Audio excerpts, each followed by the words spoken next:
was kind of quite surreal in some ways to come back and step on the bridge of the Enterprise, exactly the same uniforms, exactly the same crew, same extras, and step back into that world. In this second installment, I was much more relaxed, because the first one there was a little bit of pressure, even though JJ every day told us, don't be pressured. You guys are playing the younger version. When you're young, you don't really know who you are, and you're coming into yourself, and so you don't have to have everything put together. And in this one, we were definitely much more comfortable, all of us. I think overall we just missed each other, and working together again was a great reminder of what it's like to work with, honestly, you know, a dream team of cast and crew. All the characters are put to the test, and you know, we're that much more confident as characters with each other.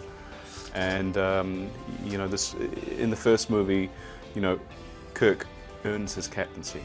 In this movie, he has to own it. For Kirk in this, what was exciting about it, and what I think gave me a chance to do perhaps my own thing above and beyond what Shatner did.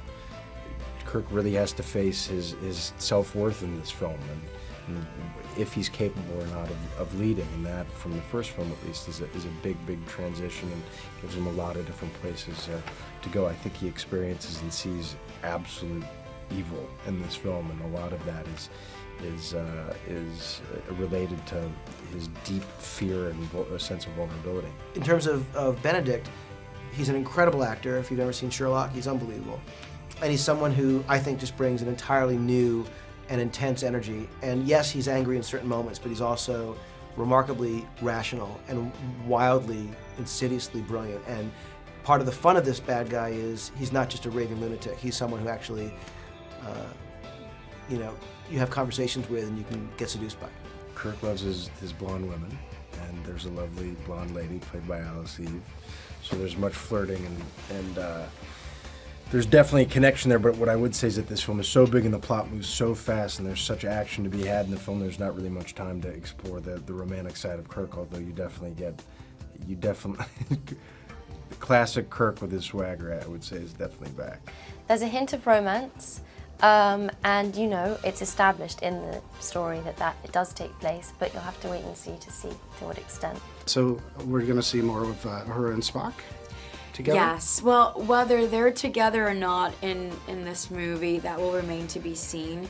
But you can see in those first 9 minutes that there is a great deal of affection that they have for each other. It's a challenge, I think, to be a modern, strong-willed, intelligent woman dating a Vulcan who is, above all, logical and rational. And so while he may be reliable and loyal and intelligent, and true, he's also someone for whom logic might get in the way of other things. And so, as many things are tested in this movie, so is their relationship. Do people ID you on the street as the Star Trek characters?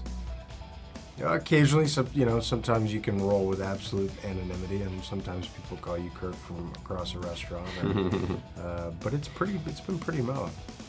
I agree, and I think that's also because of the lives that we all want to cultivate for ourselves. You know, this isn't a band of, you know, merry revelers that bounce around town from club to club. We're not, you know, we like to keep it low key and stay connected. Though we're all really tight. So That sounds good though. Yeah. You revel from place to We place. are a band of merry revelers when together. I will say that, but And then we just mostly garden.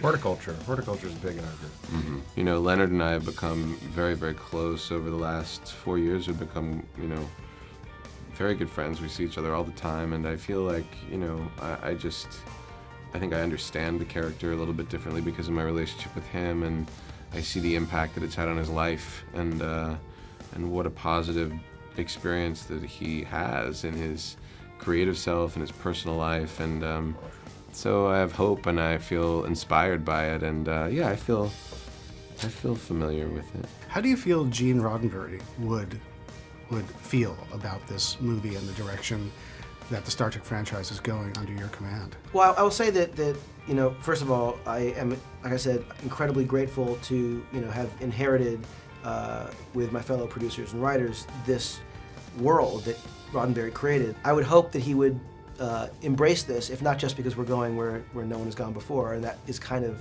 the spirit of what he created.